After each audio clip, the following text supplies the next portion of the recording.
आइए question number 5 read कीजिए। Statement question है, बहुत बेसिक सा क्वेश्चन है। Pressure of a fluid is exerted only on a solid surface in contact as the fluid pressure does not exist everywhere in still fluid. भाई fluid का pressure तो हर एक जगह होता है, ऐसा थोड़ी कि सिर्फ सॉलिड सरफेस पे होता है। प्रेशर तो पॉइंट प्रॉपर्टी है, सॉलिड प्रॉपर्टी तो है नहीं, पार्टिकल प्रॉपर्टी है। वो हर एक पॉइंट पे लगेगा, पॉइंट प्रॉपर्टी है, हर एक पॉइंट पर लगना चाहिए। ठीक है, वो तो इलॉजिकल है कि सिर्फ सॉलिड सरफेस पे लगेगा। ठीक है, आप कुछ भी ले लो आपको समझ में आ जाएगा कि हाँ भाई क्या है। तो ये पहला स्टेटमेंट तो इलॉजिकल लग रहा है। आप कुछ भी देख लो, अगर मान लो कि हम वैसे तो एक्सप्लेन, ये तो लॉजिकल है, तो समझ में आ ही रहा है। अगर हम कोई भी कंटेनर ले लें और उसमें कोई भी बॉडी ले लें तो देखो इधर भी प्रेशर लगता है, इधर भी प्रेशर लगता है, इधर भी प्रेशर, इधर भी प्रेशर। तो ऐसा नहीं कि प्रेशर सिर्फ यहीं पर आ रहा है, प्रेशर यहाँ भी है, यहाँ भी है, यहाँ भी है, यहाँ भी। प्रेशर का बस डायरेक्शन नहीं होता, स्केलर क्वांटिटी। हाँ, उसकी वजह से जो फोर्स है उसका perpendicular to the surface direction होता है, इधर से इधर, इधर से इधर।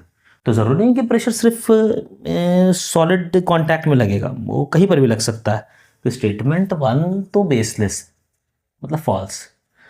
तो पहले ही हम कर सकते हैं, आंसर तो पहले ही आ गया। नहीं नहीं, आंसर नहीं आया, दोनों स्टेटमेंट ही फॉल्स हो सकता है। ठीक, excess potential energy of the molecule on the surface of a liquid when compare to interior, हाँ, result in surface tension. Surface tension उसी वजह से तो आता है कि ऊपर का जो मॉलिक्यूल होता है वो सराउंडेड होता है। अगर मान लो ऊपर में एयर है और नीचे में वाटर है, मान लो नीचे ऊपर में एयर है और नीचे में वाटर है, तो इधर का जो मॉलिक्यूल है सरफेस का, उसका ऊपर में डिफरेंट मॉलिक्यूल है और नीचे में डिफरेंट मॉलिक्यूल, जिसकी वजह से यहाँ की एनर्जी जो है वो ज्यादा हो जाती है कंपेयर टू अंदर वाले मॉलिक्यूल। क्योंकि अंदर वाले मॉलिक्यूल चारों साइड से सेम वाटर के मॉलिक्यूल से ही घिरे हुए हैं और ये मॉलिक्यूल ऊपर एयर से घिरा हुआ है और नीचे वाटर से, जिसकी वजह से ये सरफेस स्ट्रेच्ड मेम्ब्रेन की तरह एक्ट करने लगती है, जो स्ट्रेच्ड मेम्ब्रेन रिजल्ट कर देता है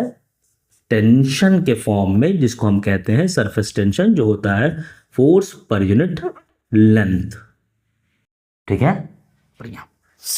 तो आंसर क्या हुआ? आंसर क्या हो गया? एक पहला स्टेटमेंट, दूसरा स्टेटमेंट क्या है? ट्रू है। तो statement 1 is false, statement 2 is true, option number 3 is correct. बहुत बेसिक सा था, टफ नहीं था स्टेटमेंट। अगला देखते हैं।